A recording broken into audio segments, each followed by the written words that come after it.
ich's aus? Nein. Das Mikrofon funktioniert auch. Und das war's. Ja, stopp. Und das ist alles, was ich machen muss. Und dann halt auch schön. Genau. So, hört man mich jetzt? Ja, jetzt funktioniert es super. Eine kleine Introduction. Danke vielmals.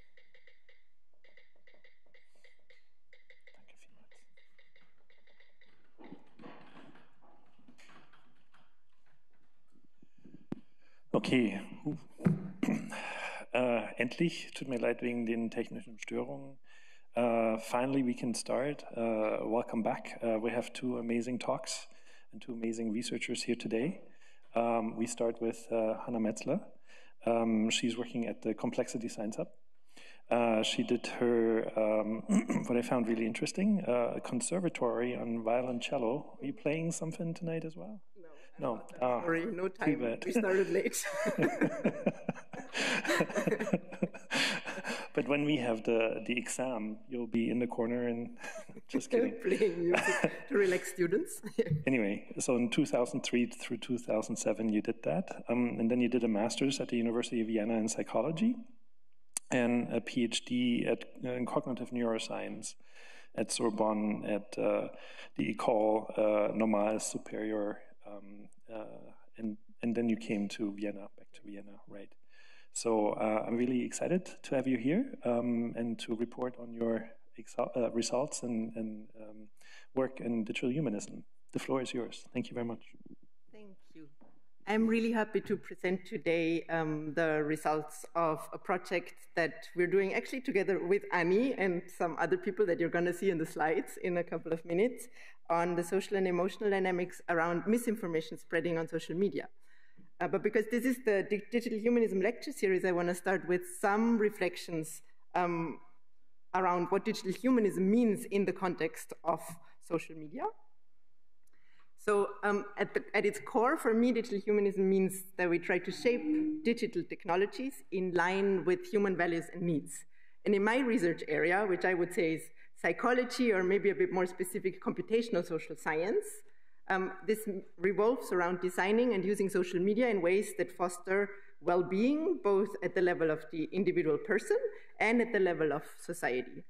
And now there is quite a few big controversial discussions about potential risks of social media that you might have heard of already, which revolve around the mental health of individuals and at the level of societies, around extremism and polarization, as social media make us more radical and polarized. And then there are worries about social media creating echo chambers where we only talk to people who think like us, and social media increasing the spreading of misinformation and other similar risks.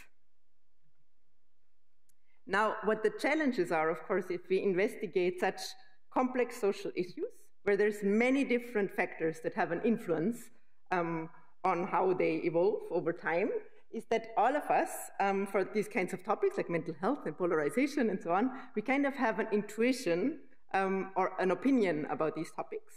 And often this intuition is not necessarily based on scientific evidence, but with social media, for example, many people notice that there is an increase of polarization over time or of mental health issues at a specific time. And at the same time, social media use has increased. So obviously, they must be linked. That's what our human intuition tells us. And it's very difficult to keep this apart from what evidence do we actually have.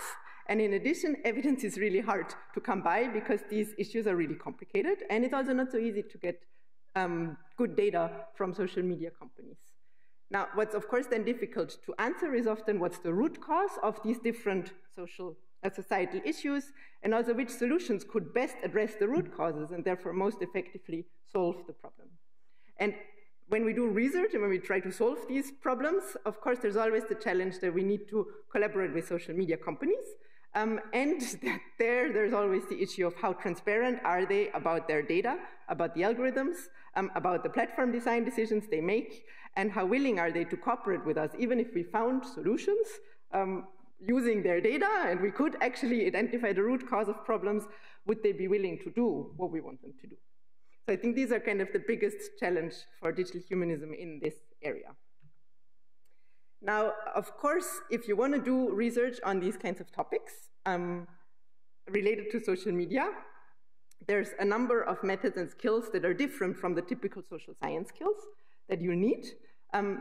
I think in common with all of the social sciences, this area of computational social science has that you will need a really strong theoretical and ideally multidisciplinary background, because to understand the evidence and all of the different kind of research results we have and to bring them together in total, you need a really good understanding of what the overall picture says, and you also need a really good understanding of what makes for solid evidence and what is just another study that the media blew up and suddenly everybody is afraid of echo chambers or something like this.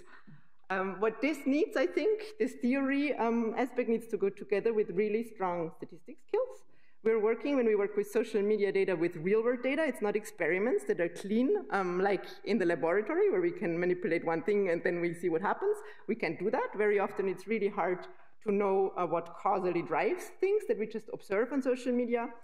And an additional problem, which explains that you need strong statistics skills, is that many studies in the social sciences have questionable reproducibility. This I can say for sure about my own field of psychology. We found out in the last decade or so that many studies don't replicate, and this is also, again, because we investigate such complicated problems where there's so many different factors. It's hard to get big samples. We're influenced by our own opinions, and therefore, a lot of the stuff we did in the past doesn't reproduce. So I think really people need very, very good statistics skills to then be able to do good research in this area. I've kind of already hinted at the next point. I think when we work on topics where we all have an opinion about, and the data is so messy, we need a really good awareness of what our own human biases are, and we need to be willing to question our own opinions and to recognize these biases and to try to protect ourselves from making these biases when we do research. And what's really crucial there is that we try to make research as transparent and open as possible. This can include things like pre-registering your hypotheses before you're starting the study. It can include sharing your data analysis plan before you actually have the data. It can include sharing your code and your data and being as transparent and open as possible to prevent yourself from tricking yourself that you always knew what the result was going to be, and also to allow others to really reproduce your study and to see the decisions, to understand the decisions you made. Now, then there are some obvious skills and methods that are going to be required if you work in computational social science, like working with big data. In my case, this was mostly text, could be videos, could be images, anything you find on social media. And this, almost all of the time nowadays, involves some skills in machine learning. And in the future, currently, computational social science is moving largely to large language models. I think really getting what's going on there is going to be crucial too. And in the end, because I've now said a couple of times that all of the issues we investigate are so complex, where many different things influence each other, methods from complexity science can be really crucial. If I get to it, I will see with time. I can present one of them today very briefly. And it's basically methods like network analysis and agent-based modeling, which are computer simulations of, in my case, social behavior. Now, as an example for research in this area, let me finally come to our research project on the social and emotional dynamics around misinformation. Now, one thing you might wonder if you think about misinformation and why people believe false things is that why are they focusing on the social and the emotional aspect so much? When people believe a wrong thing, why can't I just give them better information and correct information, and then the misinformation problem will be solved.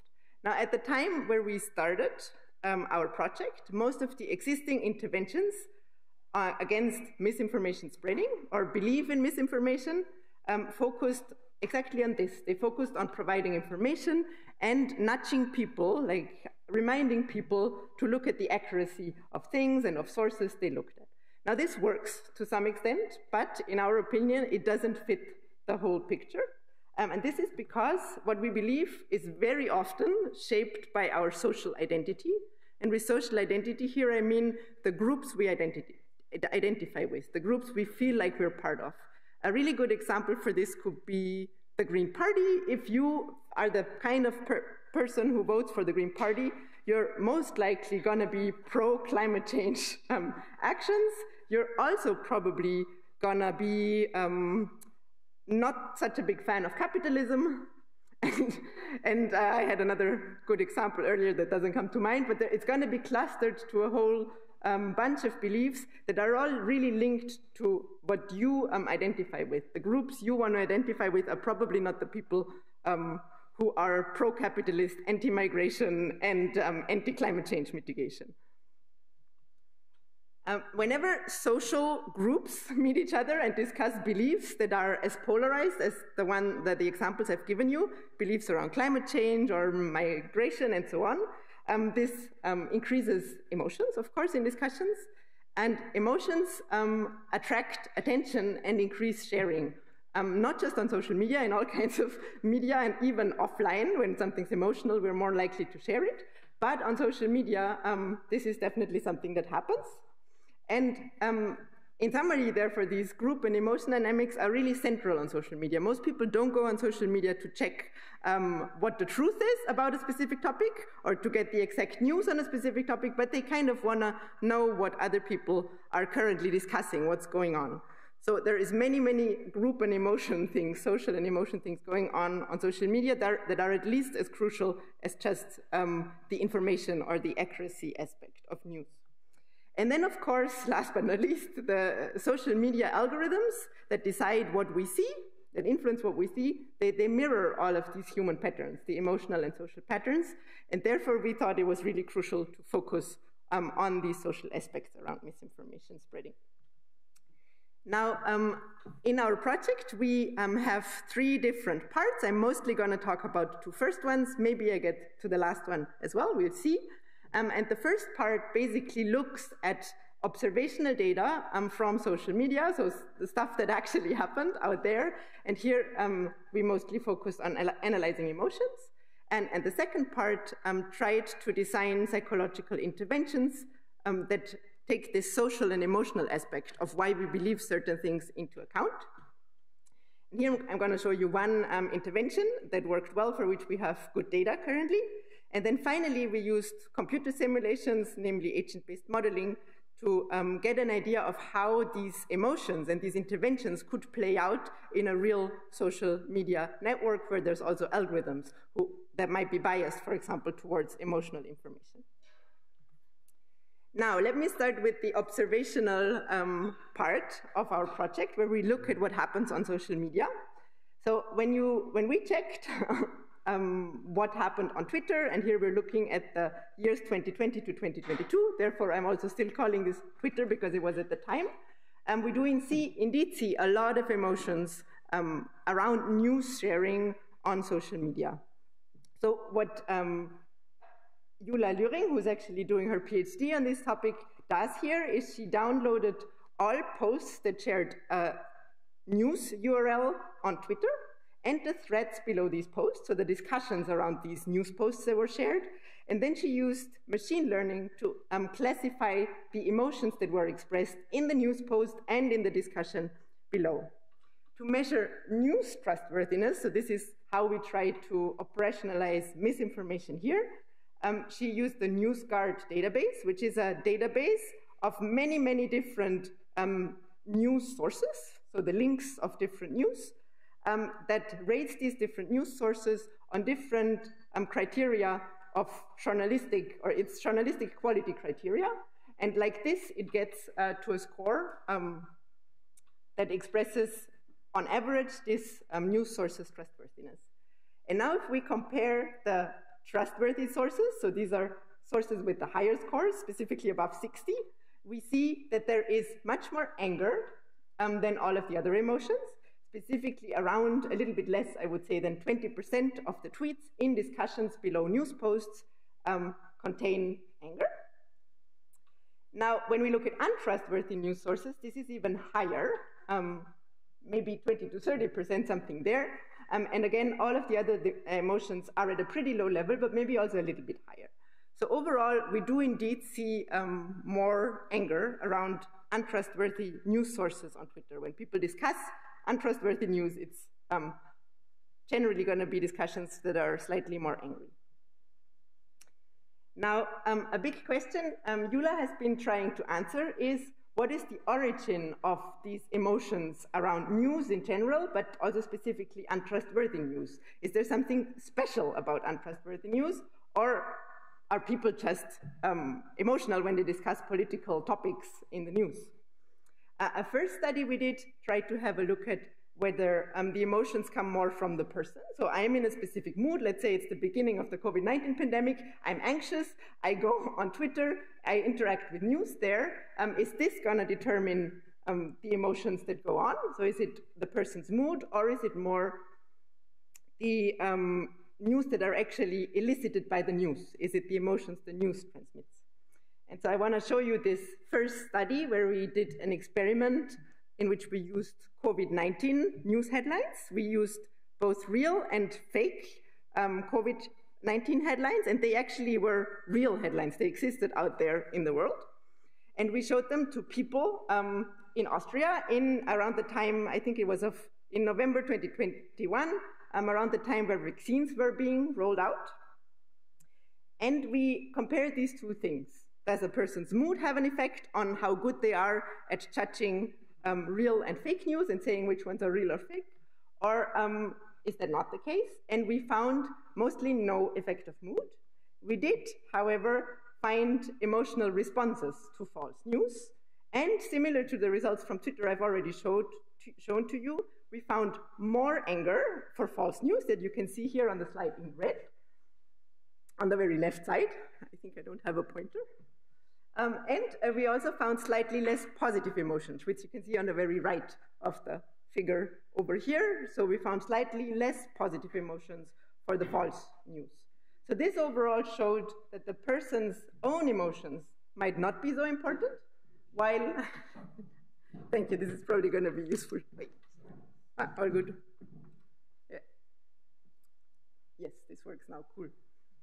So the person's own emotions before they see the news might overall be less important than what the news themselves elicit. And to us, this seemed very logical and plausible. Now, what about the news actually causes these emotions? And this is what Eula tried to answer in, I think Eula should be on this slide somewhere. Wait a second, yeah. What Eula tried to analyze in her big social media data analysis. And in this study, she first looks at the causal effects of misinformation. And what this means here is just the fact that the information is wrong or biased in some way. Does this alone already cause emotions? So here we compare untrustworthy with trustworthy information. And then in addition to this, and here we don't look at causal effects, but we can still make some predictions. What are the effect of emotions in the news themselves? Because that's another possibility, right? That fake news, misinformation are generally just written in much more emotional and sensationalist ways. And this could be mostly the reason for the emotions that we then see on social media. Now, let's first look at the causal effects of misinformation. To get at causality using social media data, as I said before, is pretty tricky because overall we just observe there's emotions and we don't really know why. So the approach that Eula used here is called a matching approach. And this basically means that she matched news posts based on their similarity to two different groups, like in an experiment. And these kinds of similarities they had were, for example, emotions that were expressed in the news post. So if there is an angry post about a news URL, it's put into the group of trustworthy news, and then another tweet that is similarly angry is put into the group of non-trustworthy news. Other variables that we controlled for like this are the political orientation of the news source, the number of followers of the person who shared the tweet, and so on. And we tried to make two really similar groups of trustworthy and untrustworthy tweets, and this worked. So we do have two really similar groups on all of these different matching variables. And now we can compare these two groups, the trustworthy and the untrustworthy tweets. And this should tell us something about the unique effect of untrustworthy news sources. Because the only thing that's different between these two groups is the trustworthiness. All the other things, the level of emotions, the political orientation, and so on, should be the same. Now, what the result of this analysis was is that there is indeed a small but causal effect of misinformation on both emotions and engagement on social media. So in the first graph here, where is the thing here? Over here, you see the effects on engagement, and you can see that untrustworthy news really do get more retweets, and they do get more likes than trustworthy tweets, always meaning tweets with trustworthy or untrustworthy news links. And what you can see over here, and the main graph that's important here is the one in the middle, is that there is indeed more anger in discussions below an untrustworthy news source. And there is, again, like in the experiment I showed you before, there is indeed, again, a little bit less joy for untrustworthy news sources, and there is a little bit more disgust, a little bit more fear, but the effects are really so small that you can barely see them. And even for anger, although this is a causal effect, so wrong, biased information from these news sources does causally increase anger, but it's an increase of about 3%. So about 3% of the posts below these news posts are going to be, 3% more are going to be angry. All right, now I need to go back to this laptop. Yes. Now, what about the effect of emotions in the news post? And as I said here, I'm not talking about causal effects, but just about correlations over time. So here we did regressions, basically. The effects of emotions are basically that the emotion you see in the discussion are the emotions you already see in the news post. Now, you can see this if you look here at this blue line, that's the untrustworthy news sources on Twitter. And you can see that it goes up and down with specific external events, like here and here, that apparently made people angry. And you can see a very similar trend for the discussions. So we see an increase in anger in the discussions at the same time as we see it for the news posts. And again, for this other event here later, or here for a while where there was really no anger about news, you see both of these lines going down. So overall, it really seems that emotions in the discussions mirror the emotion that the original poster of the news on Twitter already expressed.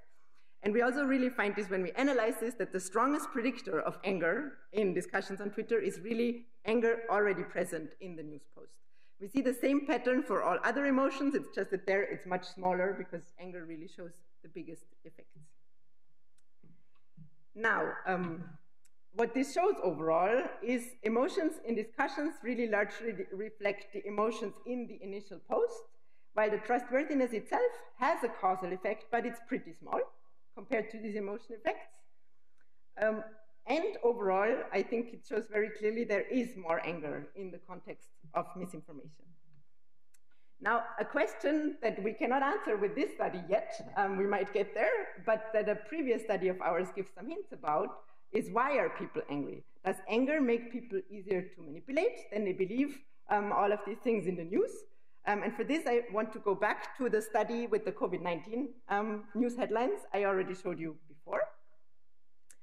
What we found in this study, interestingly enough, is that anger was higher in both people who were good at telling apart false and real news. You can see them, where is the pointer? Over here.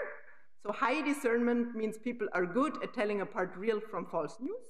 And we see higher anger in people who are good at this and higher anger in people who are bad at this. So a curve here as a model explains this data better than a linear correlation. And when we looked into other data we had from these people, like their first thoughts about the news, we realized that this was the case because angry responses in our study were mostly because people recognized the false news. They said stuff like, this is bullshit. Kind of, why does this exist on social media? Why are you showing this to us? And overall, additional analysis showed that anger really increased when information contradicted what people already believed. So if people were in favor of COVID-19 vaccines, and then they saw a fake news headlines saying that vaccines are killing babies all over the country, then they got angry. And the other way around, of course. If I would be against vaccines and then I see something that tells me vaccines are awesome and safe, then I would get angry. So overall, what this study made clear to us, we did it at the very start of our project, is that emotions don't necessarily always mean that people are getting manipulated. In this case, it really meant that people recognized the misinformation and they were angry about it. Now, in our study, we had people who were recruited by students, so it was parents, aunts, friends of students. So that's, of course, overall, it was a sample that was rather left-leaning, and it was pretty educated. Now you could say, okay, they were also good at recognizing misinformation because they were so educated, and it aligned with their social identity about vaccines. Now, what do other studies say about who believes and shares misinformation? And what do studies about social media say? And surprisingly, it fits our study again. Overall, the studies really show that there is a small minority of people who has very extreme opinions about issues, in this case, often political opinions, because misinformation is often political, that shares around 80% of the untrustworthy news on social media. We have by now several different studies. You can see that the numbers here range from 0.1% of the social media users who share stuff to 2%. We have also one very recent study that looked at the, here is still a German word, election from 2020. So there was Biden against Trump. And in this during this election, on Facebook, I think in this case, only 2,100 very active users were responsible for sharing 80% of the misinformation. We call this minority of people the motivated minority because they have strong opinions and therefore they're really motivated to talk about this issue and to make it known in the world.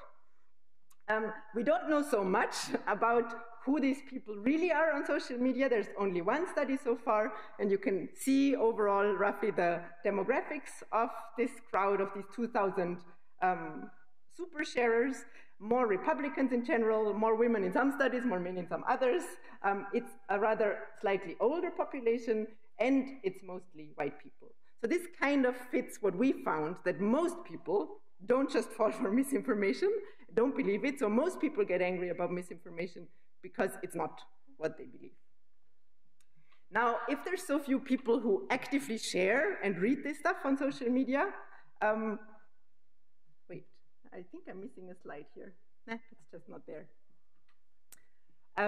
So why do these people, the minority of people, why do they share the misinformation?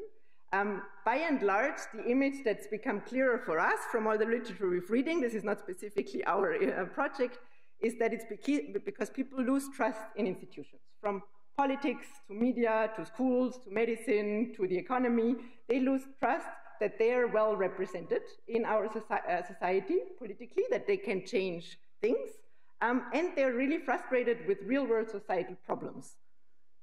And then, of course, there is populism that works with these emotions of frustration.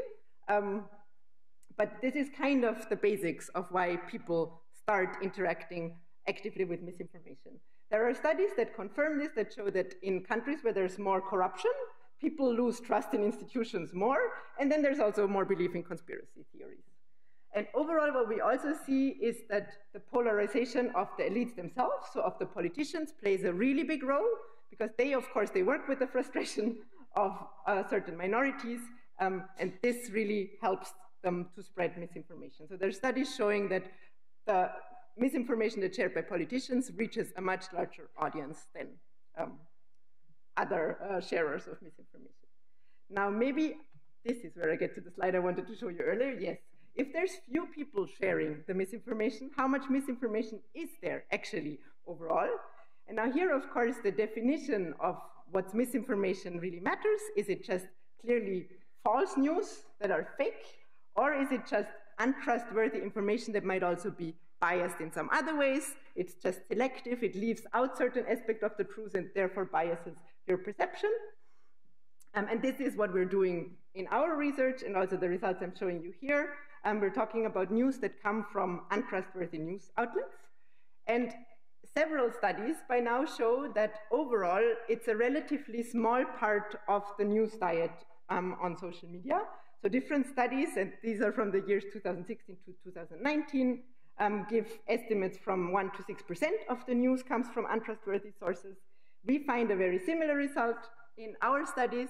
Over here, you can see a graph, again, from EULA's social media analysis throughout the COVID-19 pandemic. And you see that I would say it's about 5 to maximum 10% of the news here are untrustworthy.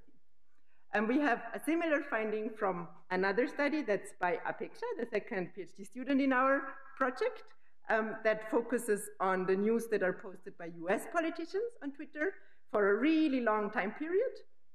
And here again, we see estimates below 4%, both for Republican politicians and Democrat politicians. And again, we see that untrustworthy news are generally a bigger problem with Republicans. Now, what we asked ourselves, of course, doing this project now, what can we do about misinformation?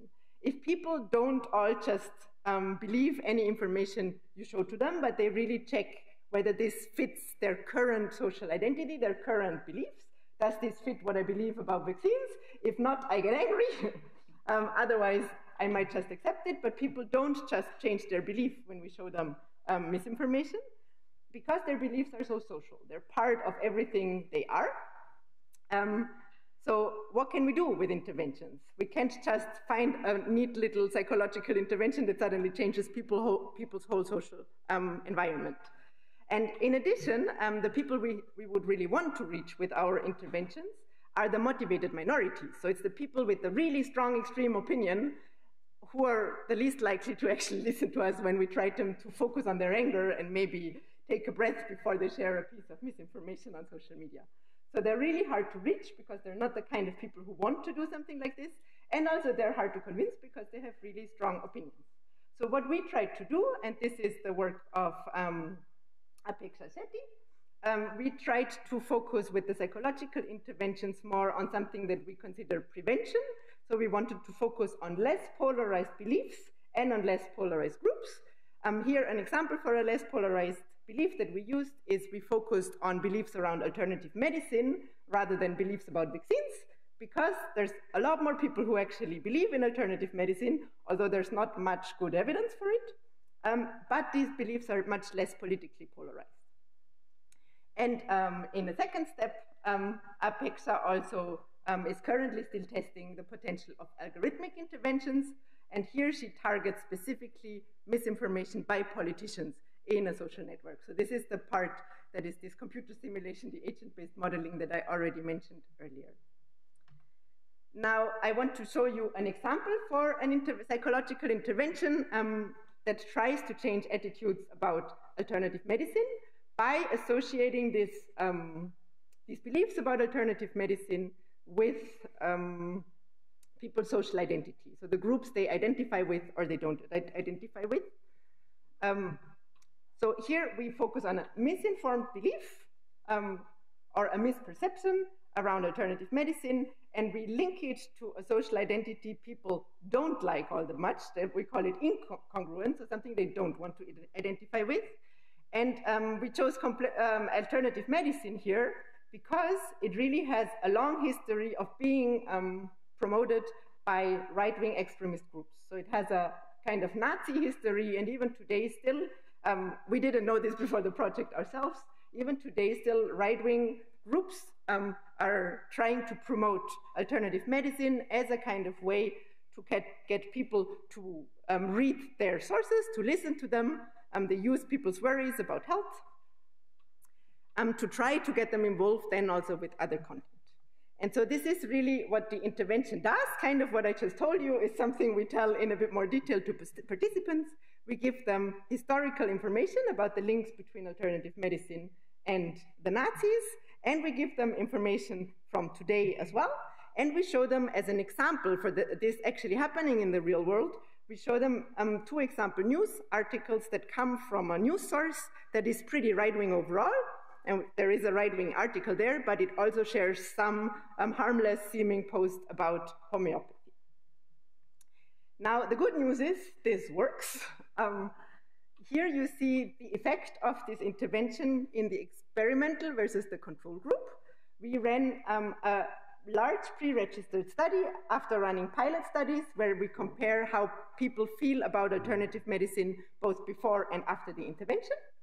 And you can see that, where are we here? That attitudes towards alternative medicine become more negative after the intervention. And importantly, attitudes about conventional modern medicine don't change. If anything, they change in a positive direction, but it's not significant here. I'm not going to talk about the trust in vaccines, also because there's no effect. So overall here, the message is just that if we show to people that something they believe doesn't fit together with a social identity of theirs, we can actually slightly, it's not a big effect, but it's an effect in the typical range of psychological interventions, we can have a small effect on people's attitudes. Now, let me check time once.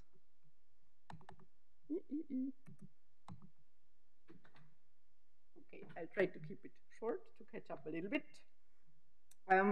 I want to just give you a very brief idea about what we're trying to do with agent-based modeling and algorithmic interventions. So here, as I said, we're trying to target political elites because they have a big influence on what people see on social media. Even if we manage to have a small effect with our interventions, this could have a large effect on what people actually see out there on social media. And all of this for now are really results from a computer simulation, an agent-based model. And the model Apexa has put together is a model that takes into account the trustworthiness of news that politicians share, similar to what I've described before, basically the trustworthiness of news sources that they share. It takes into account the effects of emotions on retweeting behavior of politicians, and it takes into account the social dynamics again. So here it would be the parties. Do politicians retweet more tweets from their own party than the other party, and how does this interact with emotion? So if you're angry about the other group, is this going to be shared more, and so on. And the only result I can show you for now, but it's already one that we're really happy with, is that the model we currently have matches the real-world retweeting behavior on social media really well. So here you can see in yellow the simulated amount of retweets of different tweets of politicians, and in blue you can see the observed amount of retweets for the different tweets shared by politicians overall. So we have a model that really explains pretty well from the tweets that are shared extremely often over here to tweets that are not retweeted very often. For all of this range, our model seems to produce pretty good predictions. Now, the big question is going to be, can algorithmic interventions reduce or boost the sharing of untrustworthy and trustworthy news by politicians and partisans? It's an open question.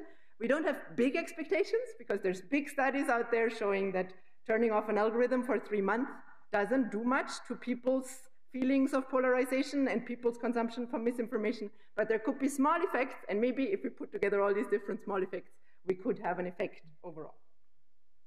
Now, this is really also kind of my conclusion about how can we use these ideas of digital humanism with regard to social media and misinformation.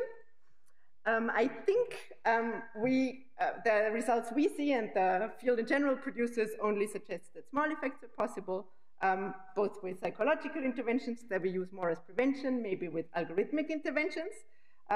Small effects are possible, no big ones, so we're not going to solve the problem like this, unfortunately.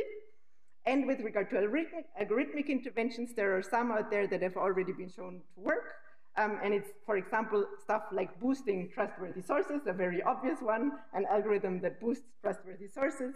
It even seems that the current Facebook algorithm is doing this. So if you turn it off, people see a little bit more misinformation. And then there are interesting efforts that try to make the people we don't hear on social media so much, because their opinions are not so extreme, but more moderate, to make them more visible by, for example, picking up posts that are liked by people on different sides of a political spectrum. So stuff that people agree on is pushed more by the algorithm, and this could actually have positive effects.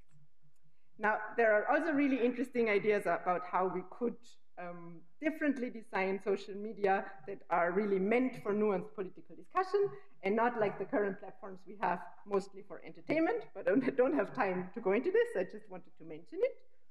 And so if I summarize what I've told you, it's really that contrary to our own kind of naive expectations at the start of the project, emotions don't just generally increase stupidity.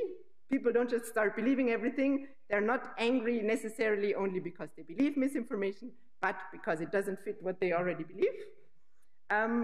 The emotions that we see around the news really have a social function. And with this, I mean, they're really linked to who you are. They come up when something doesn't fit what you identify with and what you already believe. There's other social functions that I didn't have time to talk about, but it's things like people share beliefs also to get recognition. People share extreme beliefs to become part of an extreme group if they don't feel part of mainstream society, for example. Misinformation overall is also socially motivated, or it's mostly socially and politically motivated. That's why we see these small extreme minorities sharing it the most. And it's not the result of just stupidity or gullibility or being easy to manipulate. Overall, the big picture we see in the research on misinformation, and our results are consistent with this, is that misinformation is mostly a symptom of real-world societal problems that lead to polarization. People lose trust in institutions and then start believing in all kinds of things because they're against the system they're currently living in. Now, social media reflects these patterns. It reflects the polarization that we see in the society because we hear the loudest people the most on social media, but it's most likely not the main cause of spreading of misinformation and of polarization. And so therefore, I've really come to believe while doing this research that yes, we need to look at what's happening on social media. It's really important. We need to hold social media companies accountable, but also we need to really not forget that we need to solve the root causes of polarization in the real world. Otherwise, we don't stand a chance against misinformation. And with this, I'm done. I have 2 slides that I'm not going to show for the curious among you with nice things to read about the topic, also 2 really cool books. And here is a picture of the whole project team, including Annie, who's going to be talking next. Thank you very much. Thank you very much for a lovely talk. Because we had so much delay in the beginning, which again, I'm very apologetic. 1 or 2 questions maybe?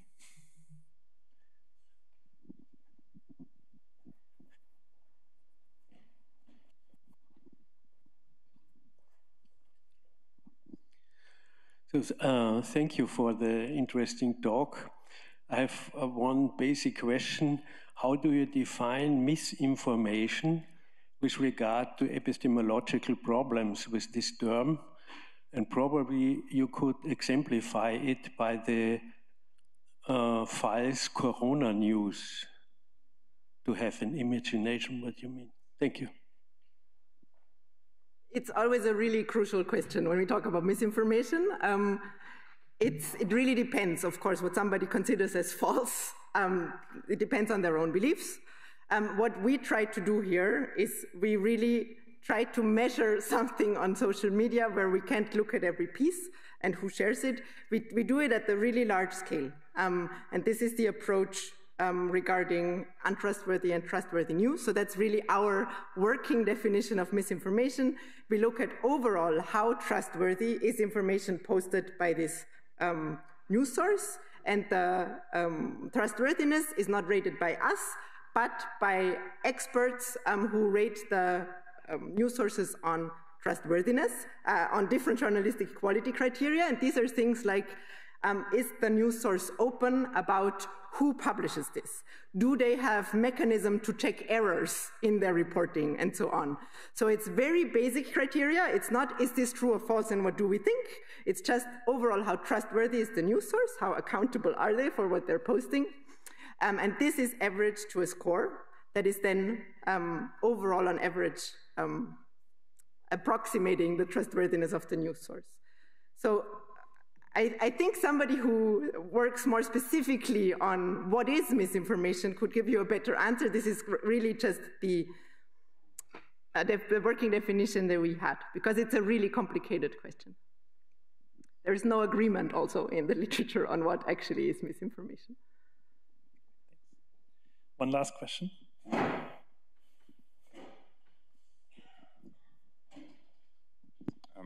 I have two, but I'm going to say both, and then you can decide which one is quicker to answer. One question is, one is a bit more of a comment. The one question is, like, I really notice people start to ask people questions in the comments, especially on Instagram, and ask if other people could verify the information, and they don't start Googling, and sometimes we even say, I can't Google this, and stuff like this. So, like, some kind of information literacy, something. So my question here is, you have some information on that, and the other question is, why alternative medicine is such a gateway for this? I have like the hint, it's because it's already has this conspiracy theory vibe about it, because some special information you don't know, it's an alternative way. So that's my hint, but like, you know. Yeah. I'll start with the second one, because I think I'm not sure I have an answer to the first question, why this is happening.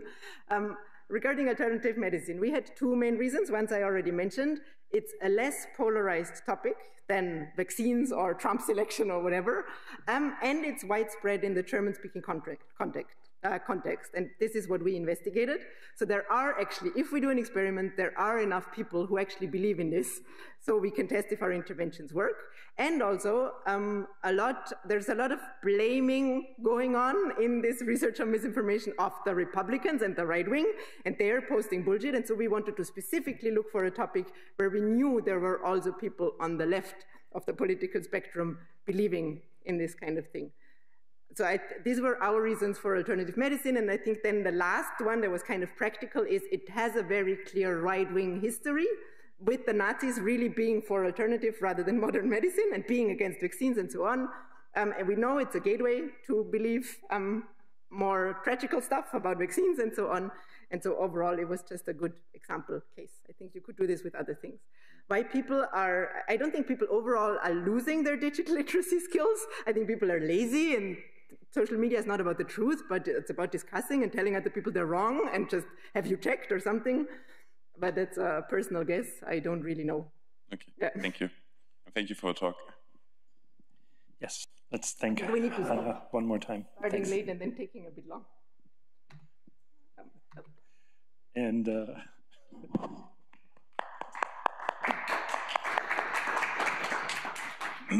and we're switching to Annie.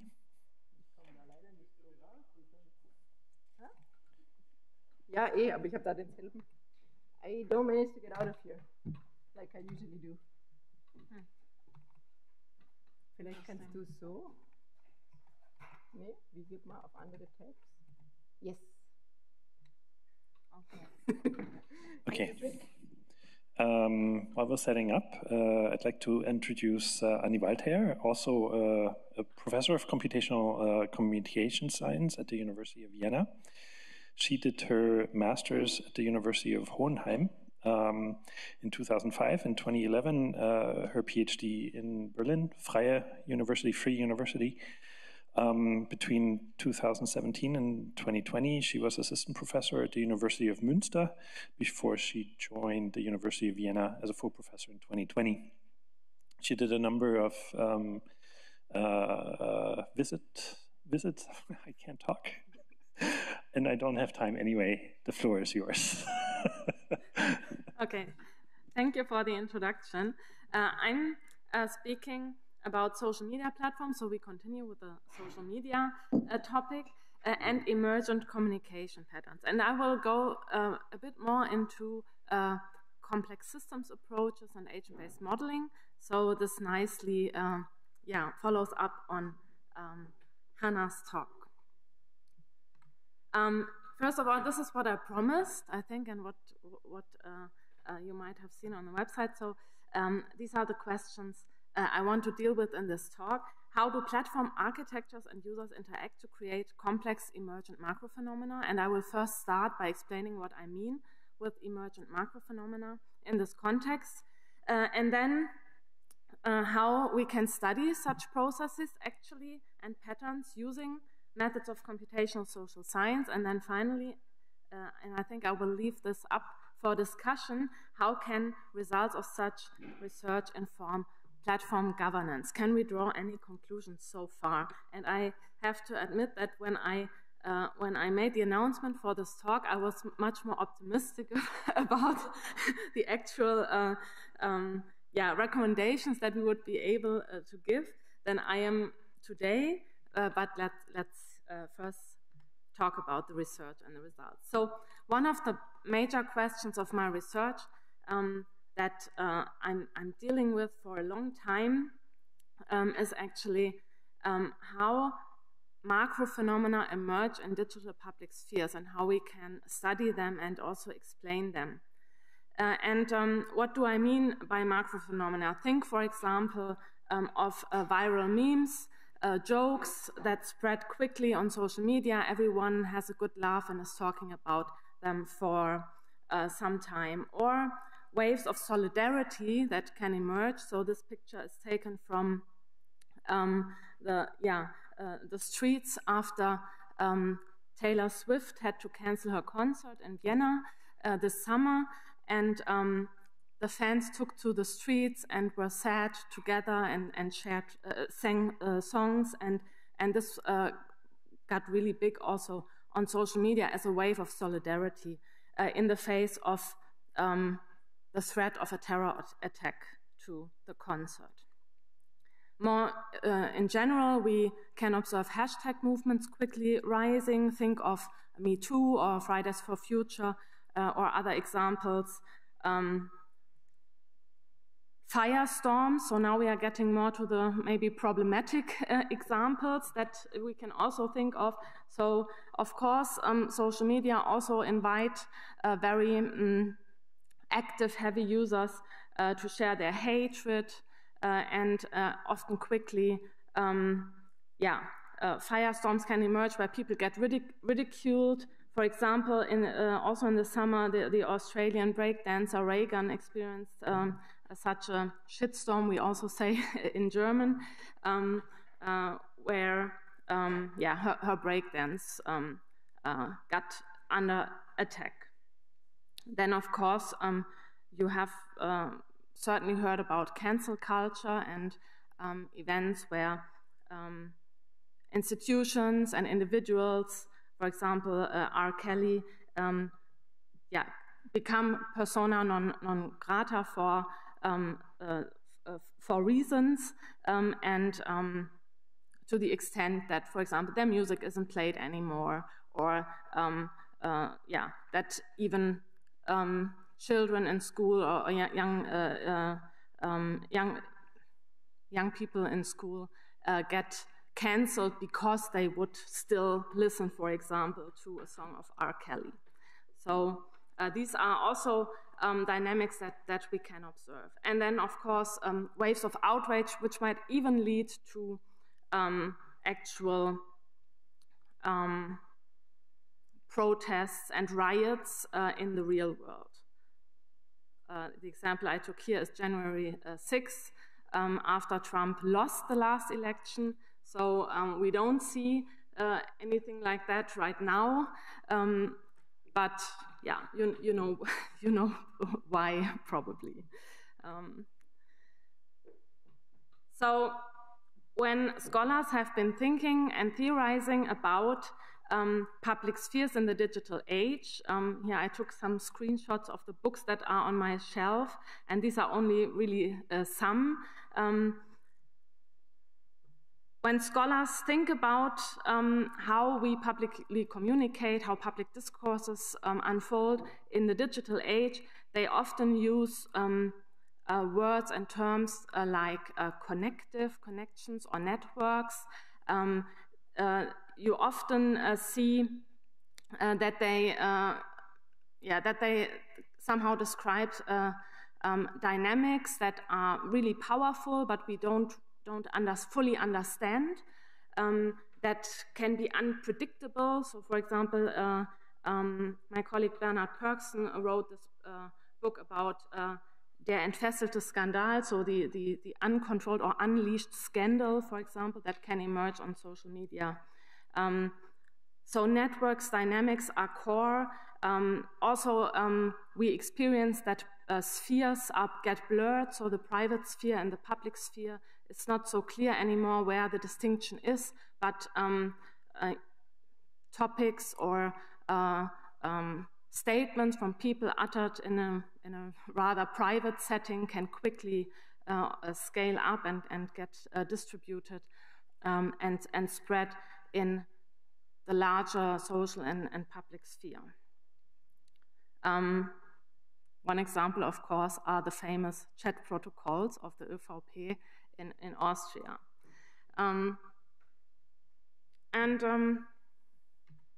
In general, I think we have to think of public spheres in general, but specifically also digital public spheres as complex systems. And when we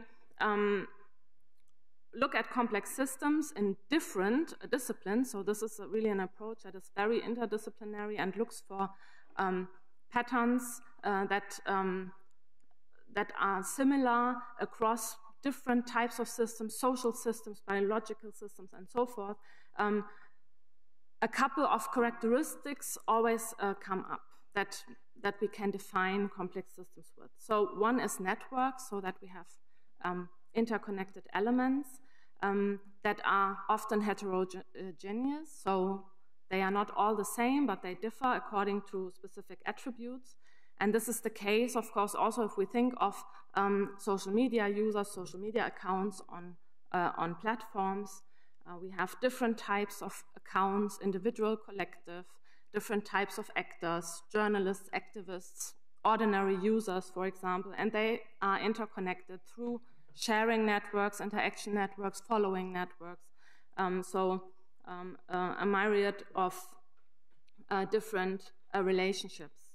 And then one thing that is key and really fascinating about complex systems is their capacity to self-organize.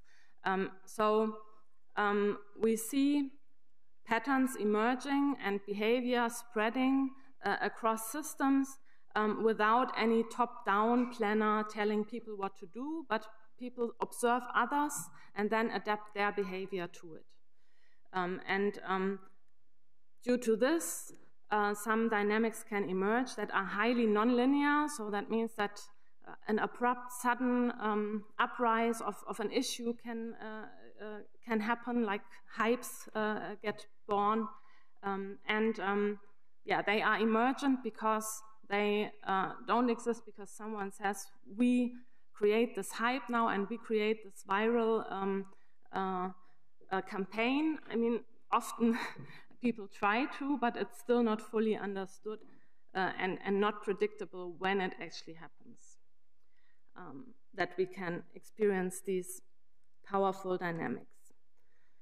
How can we study these complex systems? So this is actually a framework that I developed and that very well describes also my research and the projects that I'm undertaking. So one aspect, of course, is studying the different elements of a system. So in terms of public spheres and social media platforms, it's, for example, actors, it's the topics they talk about. Of course, external events happening also have influence and can spark debates. For example, if we think of the flood just a few weeks ago here in Vienna and Lower Austria, opinions and so forth. And then these get combined to higher order structures, for example, networks. I work a lot with network studies, and I also brought an example today I'll show later. And then for processes, we need to study, of course, dynamics over a longer time span, and social media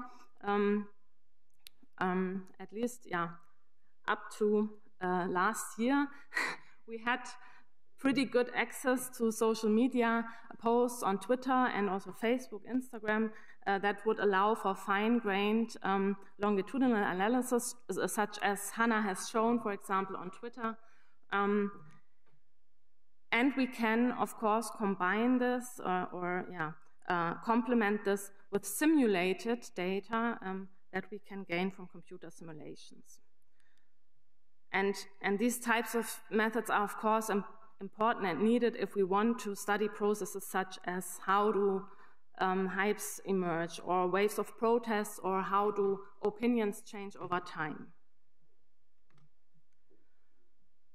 So at the heart of these emergent nonlinear processes and self-organization are feedback cycles, and one such feedback cycle I have studied, for example, in my dissertation quite some time ago, but I'm still fascinated by it. It's the fact that attention drives attention. So what we talk about today influences what we talk about tomorrow, and this positive feedback cycle is actually at the heart of all processes and phenomena of trending topics, for example, or fashion trends, or you can generalize it quite well. And it's also at the heart of how media hypes or news waves or issue cycles, or how we might call this phenomenon, that we also in the media, a topic, an issue gets reported a lot for a limited amount of time and then fades away again. And this rise in attention to a topic is driven by the fact that something happens, we talk about it, and just because we talk about it, it seems interesting, and so we talk more about it. So this is basically the main reinforcing spiral that is at work here. So how do we now actually study such complex systems? And a method that I like a lot is agent-based modeling. It's a modeling and simulation method that speaks very well to the needs of social scientists, because we can model actors and heterogeneous actors that differ along attributes. And we can model networks, and we can model emergent processes over time, dynamic processes over time. So you can imagine such an agent-based model as a computer program, or can imagine it as a game. And you see here that we have a virtual world. So the idea is to grow the patterns that we are interested in and the phenomena in a virtual setting, a virtual lab. And by growing it, the idea is that we can explain it to some extent, or at least develop plausible explanations for the patterns. What do we need to grow, for example, an issue hype on social media or a news wave in traditional media? This is an example of showing the ingredients that we might need to model the traditional mass-mediated public sphere, where we have journalists reporting about events belonging to topics. So the journalists are the persons here, the topics, the circles, and the events, the stars. And in every day or time step of the simulation, there are random events happening. They belong to topics. They have a certain news value, which determines how interesting these events are. Then journalists choose events to report according to defined rules. And the more they report on a topic, the more interesting the events get that belong to a topic. So this is the main feedback loop that I also implemented in this model. But of course, over time, people get bored.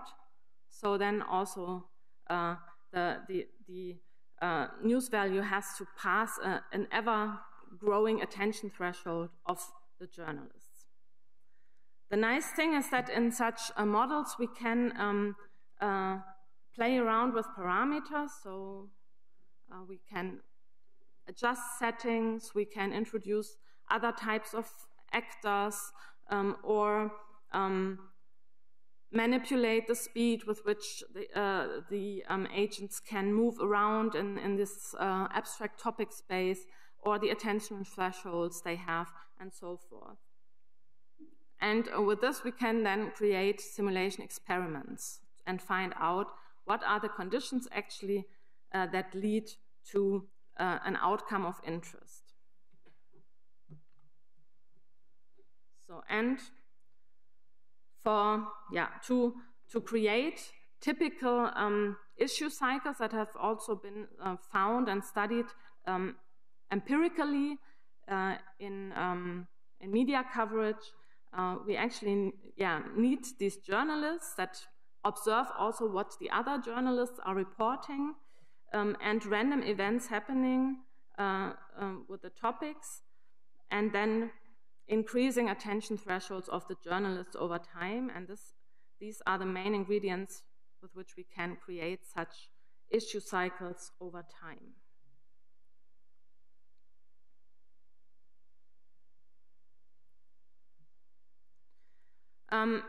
In an extension of this model, I also added kind of bloggers or social media accounts to model the idea of a hybrid media system. This idea has been developed and theoretically by Andrew Chadwick. He stressed that in today's media system, or in today's public sphere, old media actors closely interact with new media actors. And I implemented this on a very abstract level in introducing another type of actor into this media arena, so that we not only have journalists who can spot interesting events overall, globally, in the whole world, virtual world, but also bloggers, social media users who only would scan their local neighborhood for interesting events happening. And what is quite interesting is that by extending this and mixing local vision and global vision in the model, these dynamics get pretty sensitive that we've observed earlier in this earlier version of the model. So if I just vary the attention thresholds slightly of the agents, so it's normally distributed, but the mean I just vary slightly, and also the standard deviation, so how different are they actually in their attention thresholds, then you can generate very, very different patterns. So we can see scenarios here where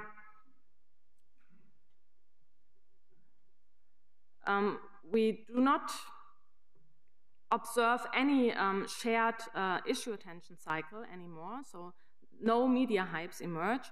This is something that scholars might describe as fragmentation, so everyone just talks about what they are interested in, but we don't have these trending topics that just suck up all the attention in the public sphere. And then we see scenarios where we have actually issue attention cycles, but kind of the system gets locked into one topic and just reiterates it over and over again, or in another scenario hops between different topics. So without over-interpreting now the several scenarios, what I found interesting here is that it shows that we can generate with the same basic rules a range of different patterns with only slight changes to the setup. So we see increased volatility of the issue cycles, abrupt bursts, or also multiple peaks, and fragmentation with the same underlying rules, but just very slightly varying the level of attention thresholds and their diversity. So public attention actually seems to be highly sensitive to the structural starting conditions that we have. And this led me also to, this is just a thought experiment, but it demonstrates nicely that we should expect some platform effect. So actually how platforms encourage or discourage users to be active or not, or how they get connected and so forth, should make a difference.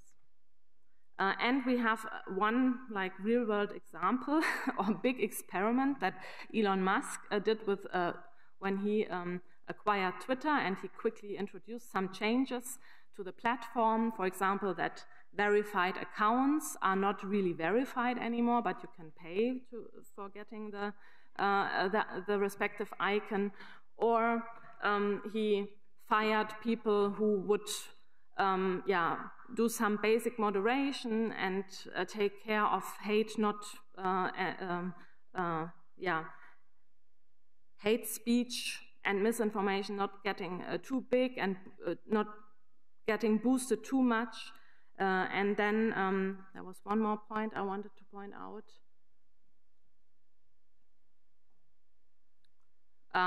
Never mind. So he quickly changed some features of the platform, and this actually led to a huge change in the user base. Liberals, moderates left the platform, went somewhere else, so that the Twitter sphere as it was is not the same anymore, you can really say. And this is very well described and in this book by Ben Metzrick. Okay, so a few more slides on the idea of platforms and platform affordances. So affordances is a term with which communication scholars and others describe the fact that platforms have certain architectures and they provide certain functions, and this encourages certain behaviors and discourages others. And one of my PhD students, Azadeh Kakavan, she works on this topic and also in specifically focusing on far-right networks on social media.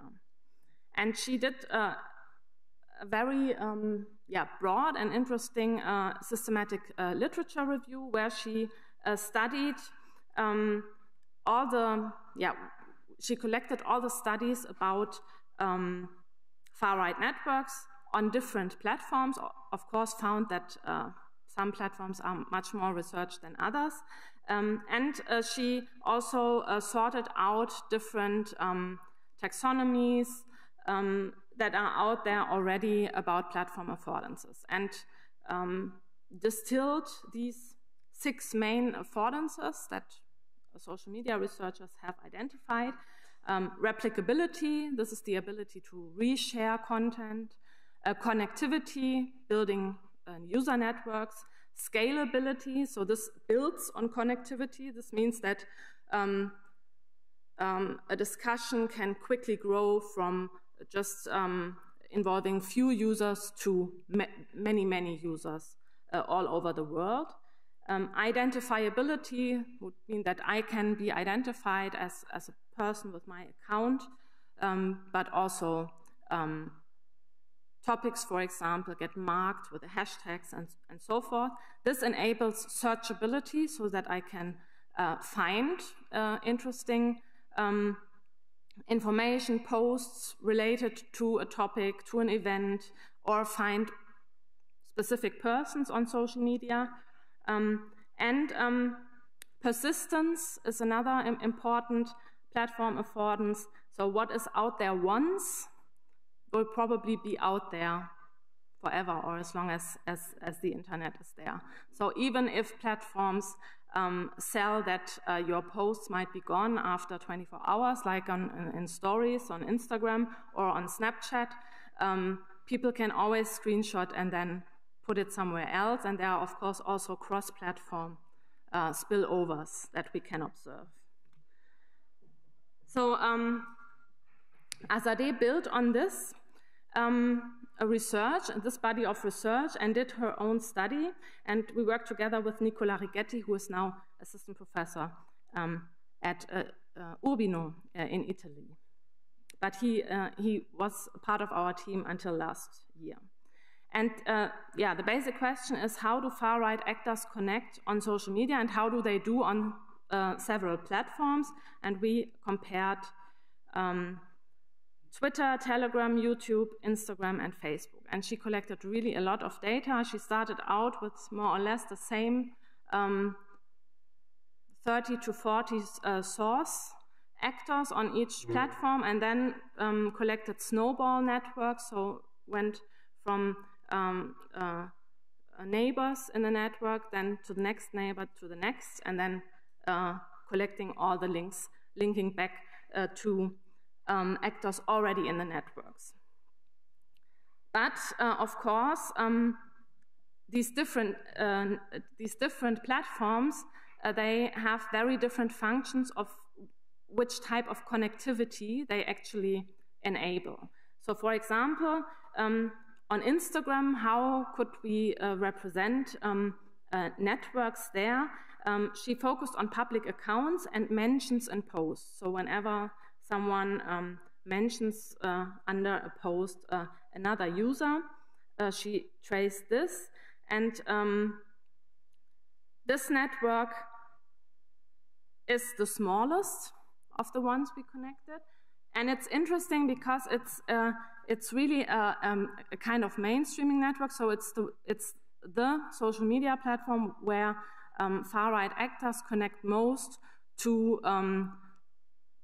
mass media, such as ARD and RBB, and other more mainstream actors, also politicians and so forth.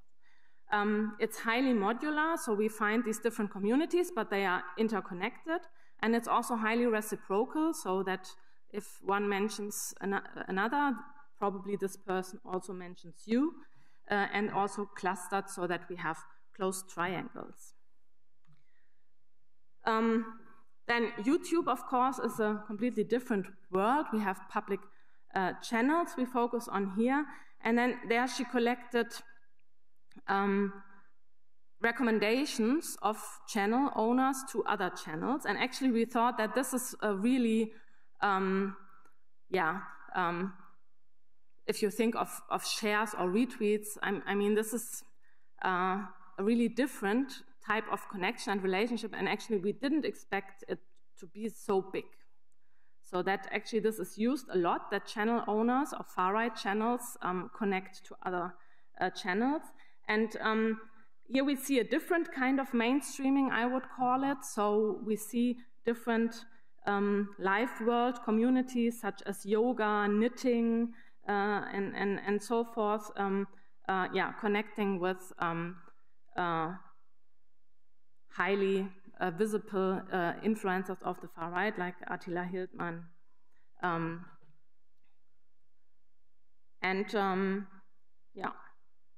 That's all I have to say about YouTube right now. Then Facebook, very different pattern.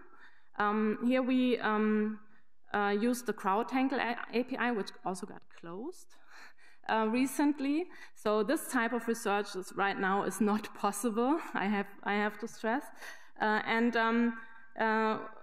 Azadeh focused here on reshared posts on public pages, and this network is a lot smaller, but also because of the restriction of CrowdTangle, probably. What is interesting is that this is really almost a pure AfD network, so the right-wing political party in Germany. And it's highly centralized and really dominated by this party and their institutions and organizations. Then Twitter, in contrast, is huge. So here, this is a retweet and mentions network, also of public accounts, and of course, based also on the functions that Twitter offers. It does not require reciprocity. I can just follow someone. This person doesn't have to follow me back, and it relies a lot on retweeting.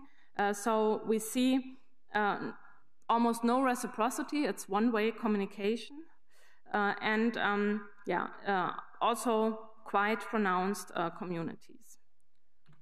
Okay. Without going further into detail, what can we just take away from these first results?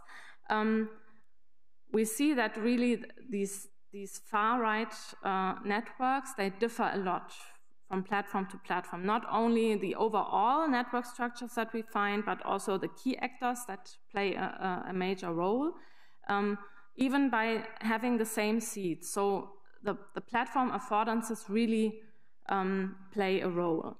And so what does that mean for us as researchers? If we study only one platform, we get only one tiny part of the picture. So if we want to know something about far-right networks in Germany, if we just focus on Instagram, for example, we have a completely different picture than what we see on Facebook or Twitter or YouTube. So we definitely need a lot more research covering several platforms. And then next step, of course, also cross-platform research. So how do communities also link across platforms? And that's it for now. I just have the question maybe to you, so what? A few years ago, I wrote with my colleague Hajo Baumgarten a community article for the Standard, where we asked in the Standard forum if there is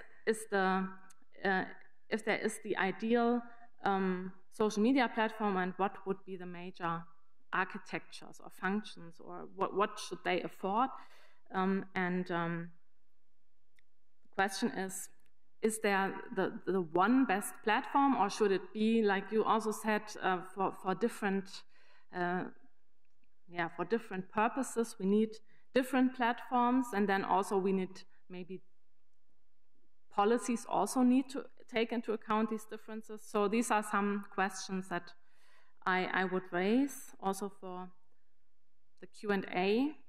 And this is a shout out to our lab that I'm leading together with my colleague Hajo Baumgarten, and Azadeh is also on the picture. She's here. If you want to know more, you can go to our website. Thank you. Before we ask questions, I would like to apologize very much again for the technical difficulties, and thank you so much to keep things shorter. Much appreciated. And with that being said, is there a question?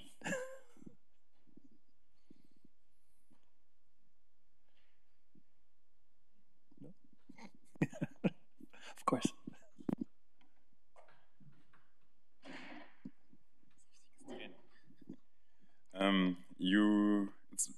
It's not that directly related to your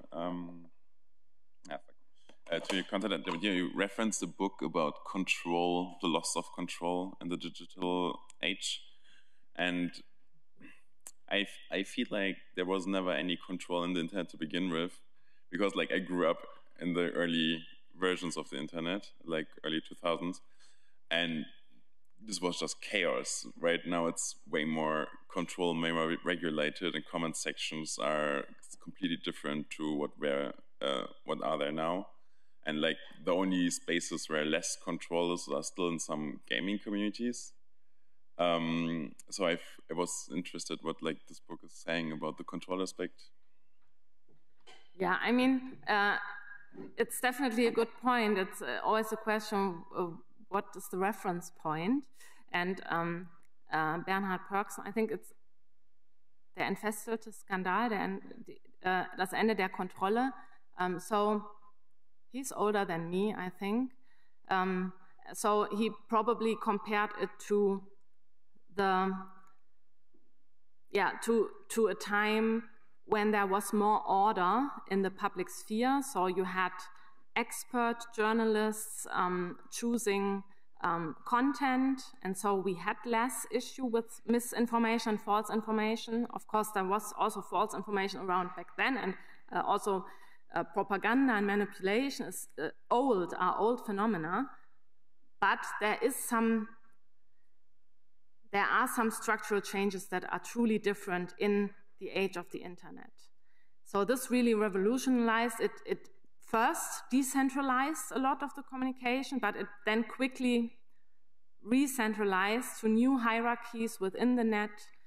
New huge players were born, like Facebook, now Meta, for example, and so forth.